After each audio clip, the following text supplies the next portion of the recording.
नमस्कार दोस्तों, मैं करण त्रिपाठी आपका स्वागत करता हूं द देवरिया डायलॉग्स के शो में। आज हमारे साथ एक विशेष मेहमान हैं जो कि कवि हैं, रचनाकार और बहुत अच्छी कविता लिखते हैं। और ये प्रशासनिक सेवा में रहते हुए, जो कि बहुत कठिन है, मैं भी 2-3 घंटे ऐसे लोगों के साथ चला हूँ तो इतना काम होते हैं कि शायद हम सोच नहीं सकते हैं। लेकिन उसके बाद ये कविता लिखते हैं तो उसमें बहुत सारी सोचें रहती हैं, तो उसको दिखाने के लिए मैं आज बात करूंगा निगम अवधेश राजू जी से। तो आज हमारे साथ है सर, स्वागत है सर। थैंक यू, धन्यवाद। थैंक यू सर, एक पहले तो हम आपका एक संक्षिप्त परिचय चाहेंगे। देखिए, मेरा नाम अवधेश कुमार निगम है जी, लेकिन प्यार से आप सब लोग मुझे राजू के नाम से राजू बुलाते हैं। से जी। और बुंदेलखंड के जिला जालौन जी। में एक तहसील है कोंच, जी तो जी प्रॉपर कोंच का रहने वाला हूँ। जी जी मेरे पिताजी इंटर कॉलेज में लेक्चरर रहे हैं जी जी। और मेरी मम्मी हाउस वाइफ हैं और दोनों लोग कोंच में रहते हैं इस समय। मैंने 2001 में ये सेवा ज्वाइन की थी जी। उससे पहले मेरे इलाहाबाद विश्वविद्यालय में मेरी पढ़ाई हुई है। जी। और आप जानते हैं कि इलाहाबाद की जो धरती है जी जी जी। वो संगम में, जैसे कहते हैं गंगा जी और जमुना जी हैं, जी। लेकिन जो सरस्वती जी हैं वो जी। विलुप्त नहीं है, बल्कि जी। वो ज्ञान की गंगा इस तरह से बहाई गई हुई है कि वो हम सब लोग जहाँ रहते हैं तो इलाहाबाद से निकले हैं, निश्चित रूप से सरस्वती जी का उनके ऊपर विशेष कृपा रहती है और हम तीनों मिलके ही संगम बनाते हैं। जी। अच्छा, और एक चीज़ हम जानना चाहेंगे, इस आप जिस सेवा में हैं उसमें बहुत सारे काम होते हैं, बहुत सारे दबाव होते हैं, पूरे जिले को आप किस तरीके से देखते रहते हैं, तो उसमें आपको साहित्य के तरफ आपका कब से और कैसे रुझान हुआ? देखिए, इसमें बहुत अच्छा क्वेश्चन किया आपने। मेरा शुरू से ही मानना रहा है जी कि वो प्रशासनिक अधिकारी बहुत सक्षम होगा, बहुत सफल होगा। जी। और क्या होता है कि हमारी जो सरकार जो भी नीतियां बनाती है, जो भी कार्यक्रम बनाती है, जी जी। वो ऐसे शोषित लोगों के लिए, ऐसे गरीब लोगों के लिए, ऐसे समाज को आगे ले जाने के लिए, विकासशील नगर के लिए, विकासशील तहसील के लिए, विकासशील जिले के लिए, कि उसमें अगर अधिकारी संवेदनशील है तो निश्चित रूप से उस नीति का क्रियान्वयन बहुत अच्छी तरह से होगा। और मेरा मानना है कि अगर व्यक्ति हृदय से कवि है, हृदय से रचनाकार है, सृजनकार है, तो साहित्यकार, ये सब लोग थोड़े संवेदनशील होते हैं। और संवेदनशीलता प्रशासनिक अधिकारी की मूलभूत आवश्यकता है। जी। और जो प्रशासनिक अधिकारी के अंदर संवेदनशीलता है तो निश्चित रूप से वो कलाकार है। जी। वो जो कलाकार है तो वो चाहे किसी अपने कर्म के माध्यम से, अपने जो भी डिलीवर करता है वो समाज में, जी जी, उसमें उसकी रचनात्मकता दिखती है और सृजनात्मकता दिखती है। जी जी। अच्छा, ये हम लोगों ने कई आपके पुस्तक विमोचन में भी मैं रहा हूँ जी। और भी कई देखता हूँ। अभी मैं आपको एक बधाई भी देना चाहूँगा, क्योंकि अभी राज्य कर्मचारी संघ ने आपको 1 लाख का पुरस्कार दिया। जी, और वो महावीर प्रसाद पुरस्कार। तो आप कैसे देखते हैं, मतलब इस साहित्य में आप, किताबें भी आपकी बहुत सारी हो गई, उसके सम्मान भी मिल रहा है आए दिन, नागरिक पिछाड़ी में भी आप सम्मानित हो चुके हैं और भी जगहों पे सम्मानित हो रहे हैं, तो कैसे आपको फील लगता है कि भाई?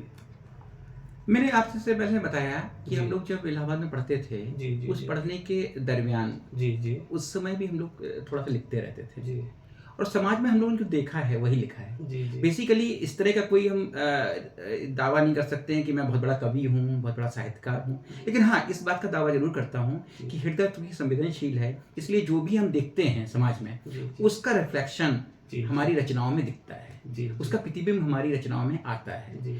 और हम लोग जो भी अच्छाई और बुराई, चाहे समाज की हो, चाहे आने वाला जो प्रार्थना पत्र लेके आ रहा है उसकी हो, चाहे हमारे यहाँ से जो भी अधिकारी हों, उनकी जो भी अच्छाइयाँ बुराइयाँ होती हैं उसको हम लोग उद्घाटित करते रहते हैं अपनी कविता के माध्यम से, अपनी कहानियों के माध्यम से। तो उसमें होता क्या है कि जब हम लोग इस तरह के कार्य कर रहे होते हैं उस समय तमाम तरह का दबाव और तनाव होता है। और व्यक्ति अगर संगीत साहित्य से जुड़ जाए तो शायद उसको कोई मेडिसिन लेने की आवश्यकता नहीं है। अगर दबाव और तनाव में रह के ही अगर हम काम करते रहेंगे तो संवेदन शून्यता तो आएगी ही, साथ ही हम बीमार पड़ जाएंगे और हमारा पारिवारिक, सामाजिक जो भी हमारा प्रभाव है वो बहुत दूषित हो जाएगा। तो इसलिए पूरी कोशिश मेरी ये रहती है कि अपने जो तनाव और दबाव होते हैं उनको हम संगीत और साहित्य के माध्यम से रिलैक्स होते हैं, अपने आप को तरोताज़ा रखते हैं और अपनी रचनाओं के माध्यम से आप सब लोगों के सामने आते हैं। तो एक अलग पहचान बनती है और आप लोग मुझे लोगों को समझने की कोशिश करते हैं। जी, हमारा एक प्रश्न भी था इसी से रिलेटेड। एक कवि में सामाजिक सरोकार की बात है कही जा रही है, तो जैसे कि आप जब तक कोई चीज़ फील नहीं करते हैं तब तक आपके शब्दकोश से चीज़ें नहीं आती हैं, और समाज से ही आप लोग शब्द उठाते हैं, विषयों को एक प्रेरणा देते हैं। तो उस तरीके से आप कैसे समय निकाल पाते हैं कि इसमें आपका सामाजिक सरोकार बना रहे? देखिए, सामाजिक सरोकार तो हम लोगों की मूलभूत आवश्यकता भी है, हर व्यक्ति का। ऐसा ही नहीं है कि मैं प्रशासनिक अधिकारी हूँ तो मेरा ही सरोकार है। आप अगर पत्रकार हैं, आप अगर कोई प्रोग्राम करते हैं, आप अगर मीडिया से जुड़े हुए हैं, तो आपका भी सामाजिक सरोकार उतना ही मजबूत होता है, वो उतना ही प्रभावशाली होगा। तो इसमें होता क्या है, जैसे कि मैं अपनी छोटी सी बात बताऊँ कि मैं बुंदेलखंड से आता हूँ और बुंदेलखंड में मेरी सेवा रही है। पहली मैंने सेवा झांसी में दी है, उसके बाद ललितपुर रहा, बांदा रहा।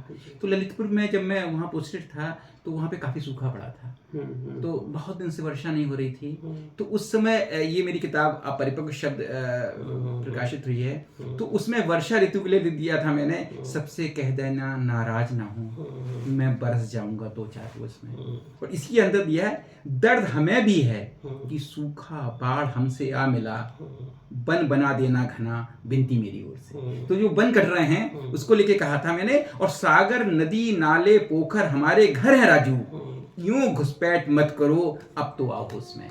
जो आजकल सामाजिक सरोकार इसी तरह से है कि हमारे जो पोखर होते हैं, हमारे जो जल स्रोत हैं, उन पर लोगों ने अवैध अतिक्रमण कर रखा है। जी बिल्कुल। अगर किसी के घर पे आप घुस जाएंगे, हमारे जल हो, जंतु हो, वन हो, ये सब बहुत मूलभूत आवश्यकताएं हैं। और हम लोग क्या कर रहे हैं, अपने विकसित होने में, अपने विकास करने के लिए जो प्राकृतिक संतुलन है उसको खोज रहे हैं। तो उससे ही वजह से ही वहां पर सूखा आता था, यहाँ बाढ़ आती है, तो पूर्वांचल में आए हैं। तो निश्चित रूप से प्रगति कभी नहीं चाहती है। प्रगति कहती है भाई साहब आप भी आराम से रहिए और मुझे भी आराम से रहने दीजिए। लेकिन हम लोग क्या कहते हैं, अवैध जो अतिक्रमण करते हैं उसमें घुसपैठ करते हैं। तो इस तरह की कविताएं आती हैं। इसमें बहुत सारी है कि आप समाधान दिवस होते हैं, उसमें क्या दिक्कतें होती हैं, जो हम लोग समाधान दिवस पे ही हमने लिखा था, समाधान दिवस में उमड़ती भीड़ संकेत है, तहसील थाना कचहरी पे विश्वास जमा है, और गहराई से पड़ताल की तो एक बात जाना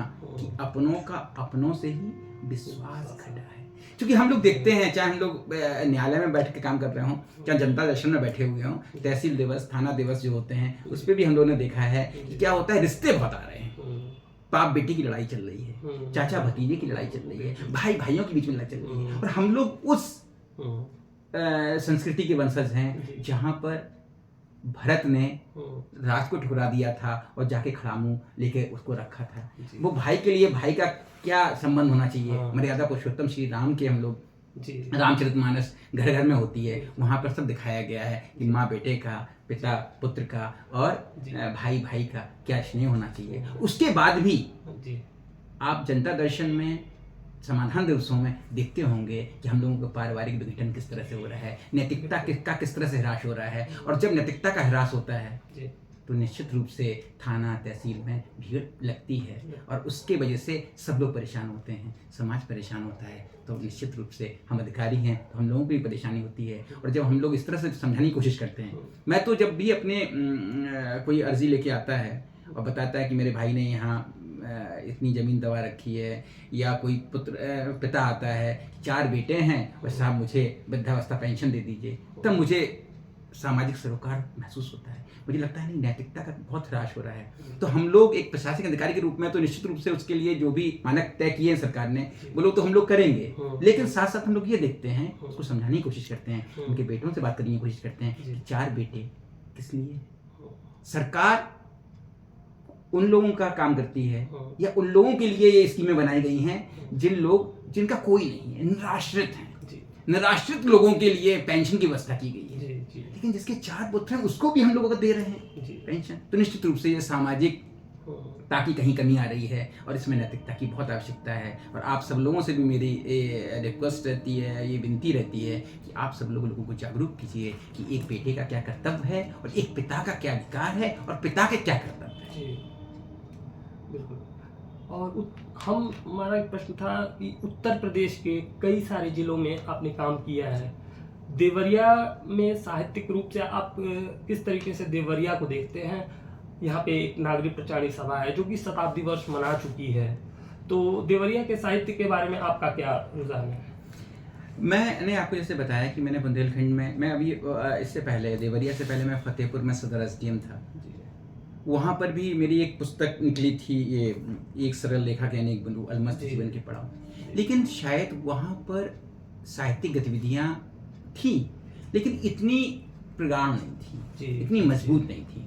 लेकिन जो देवभूमि देवरिया है वहाँ पर आपका इतना समृद्ध संस्थान है नागरिक प्रचारिणी सभा, उसका सभागार देख के मन खुश हो जाता है। वहाँ पर मैं कल ही जो द्वितीय शनिवारी जो गोष्ठी होती है उसमें मैंने कई बार भाग लिया। वहाँ जाकर क्या अपने आप को तरोताजा महसूस करता हूँ। मुझे लगता है कि देवरिया में साहित्यिक के प्रति समर्पण किस तरह का है।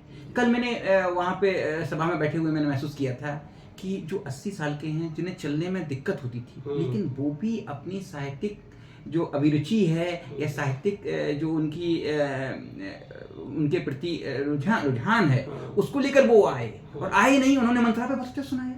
उसकी ताकत आ जाती है, वो ताकत आ जाती है। रायबरेली से, सीतापुर से, लखनऊ से लोग आते हैं और यहाँ पर इस तरह के कार्यक्रम करते हैं। तो नागरिक प्रचारिणी संस्थान की तरफ से तो निश्चित रूप से जो प्रचार प्रसार हो रहा है साहित्य का वो अद्वितीय है। और शायद शुरू में मैंने ये चीज़ झांसी में देखी थी, झांसी में पोस्टिंग में 2001 से लेकर 2005 के बीच में, कि वहाँ पर नागरिक प्रचारिणी सभा थी, उनमें भी इस तरह की गोष्ठियाँ होती थी। वो एक किराए के मकान में चला करती थी। लेकिन यहाँ पर अपना समृद्ध एक सभागार है, तुलसी सभागार, इस पे हमारी 2 पुस्तकें, एक अंजलि भर एहसास का आप लोगों ने लोकार्पण कराया है, और दूसरा मैं भूल सकता हूँ। इसी पे तो आपको पुरस्कार भी मिला। और देखिए, मैं भूल सकता हूँ क्या, कुछ मैं भूल सकता ही नहीं, क्योंकि इसने मैं भूल सकता हूँ इस किताब ने जी।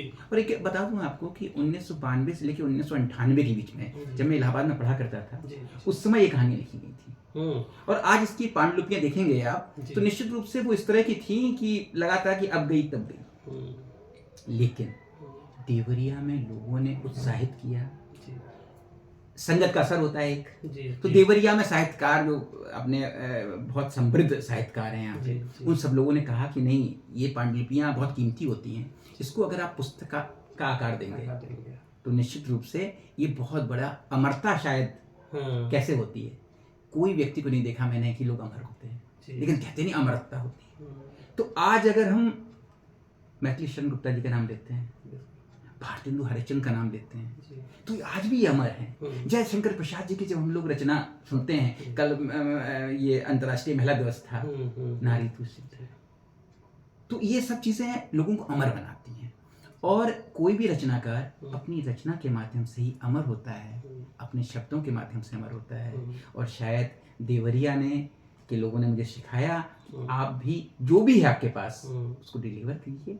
और मैं भूल सकता हूँ क्या, इसी ने मुझे फिर जो उत्तर प्रदेश साहित्य कर्मचारी साहित्य संस्थान है उसकी तरफ से 1 लाख रुपए का जो पंडित महावीर प्रसाद द्विवेदी साहित्य सम्मान मिला हुआ है। और पंडित महावीर प्रसाद द्विवेदी जी तो इतने पूज्य हैं, और उनके नाम का अगर हमको मिल जाता है तो निश्चित रूप से मेरी कलम में एक नई शक्ति आती है, नई ऊर्जा आती है, नई ताजगी आती है, नई सोच तो आएगी। इसलिए तो मैं तो देवरिया का ऋणी हूँ, और ये पुस्तकों के माध्यम से देवरिया को कभी नहीं भूल सकता। देवरिया के लिए भी गौरव की बात होगी कि देवरिया के ऐसे व्यक्ति देवरिया में रह के आप सम्मानित हो रहे हैं, और अक्सर नागरिक प्रचारिणी में भी सम्मानित होते हुए हम लोगों ने देखा है आपको। अब आप आश्चर्य करेंगे, मैं छोटी से आपको बताऊं कि जैसे ही उप मुख्यमंत्री जी माननीय ब्रजेश पाठक जी ने हमें सम्मानित किया इस किताब के लिए, मेरी आदरणीय जिलाधिकारी महोदया को ये जानकारी हुई कि मेरा एक एसडीएम को एक साहित्य सम्मान मिला हुआ है। उन्होंने मुझे बधाई दी और साथ में अपने आवास पे एक बहुत शानदार हमारे सम्मान में एक बहुत बड़ा प्रोग्राम आयोजित किया। ये चूंकि वो जिले के लीडर हैं और हम लोगों को पूरी ऊर्जा, ये हम लोगों को पूरा प्रकाश, जैसे हम लोग अगर थोड़े छोटे मोटे सितारे और चंदा हैं तो जिलाधिकारी हम लोगों के लिए एक सूरज होते हैं, वहीं से हम लोगों को ऊर्जा और प्रकाश मिलता है। तो उन्होंने हमारी इस साहित्य धर्मिता को, साहित्यिक गतिविधियों को सम्मान दिया और हमारे सब परिवार हम लोगों को एक अच्छा आयोजन करके हम लोगों को सम्मानित किया। तो ये हम लोगों के लिए बहुत बड़ी गर्व की बात होती है। जी, अच्छा, आपकी कई सारी पुस्तकें आ चुकी हैं, तो उसमें आपका जो एक पसंदीदा कोई कविता हो तो हमारे दर्शकों के लिए प्रस्तुत करें। एक मेरी माँ, मैं सुनाता हूँ कि मैंने संबंधों पे भी बहुत कुछ लिखा है कि माँ हो, बहन हो, बेटी हो, पत्नी हो, इन सब के लिए हम लोग इसलिए लिखते हैं कि इन लोगों से ही हम लोगों का जीवन है। ये सब ऐसे रिश्ते होते हैं जो हम लोगों को मेरे जीवन की अहमियत क्या है, मेरा व्यक्तित्व क्या है, इसकी पहचान कराते हैं। तो जैसे एक मेरी माँ पे मैंने एक लिखा था, एक छोटा सुनाता हूँ। मेरी माँ बालों को हाथों से सहलाती है, मुश्किलें उसी वक्त साथ छोड़ जाती है। हर दूसरा मेरी कमियों पर उंगली उठाता है, हर दूसरा मेरी कमियों पर उंगली उठाता है। माँ मुझे मासूम उसे ना समझ पुकारती है। माँ झिझकी भी देती है, माँ झिझकी भी देती है, छड़ी भी दिखाती है, कमजोर कहकर एक रोटी ज्यादा खिलाती है। और आज भी जब कभी ऑफिस से देर से आता हूँ, मेरे साहब को निर्दयी कहकर दो चार सुनाती है मेरी माँ। देश दुनिया की खबरों का कोई असर नहीं होता मेरी माँ पर, देश दुनिया की खबरों का कोई असर नहीं होता। बस मेरी सलामती की खबर हर वक्त चाहती है। मेरे बच्चों को मेरे होनहार होने के कई किस्से मेरी माँ बार बार तरह तरह से सगर्व सुनाती है।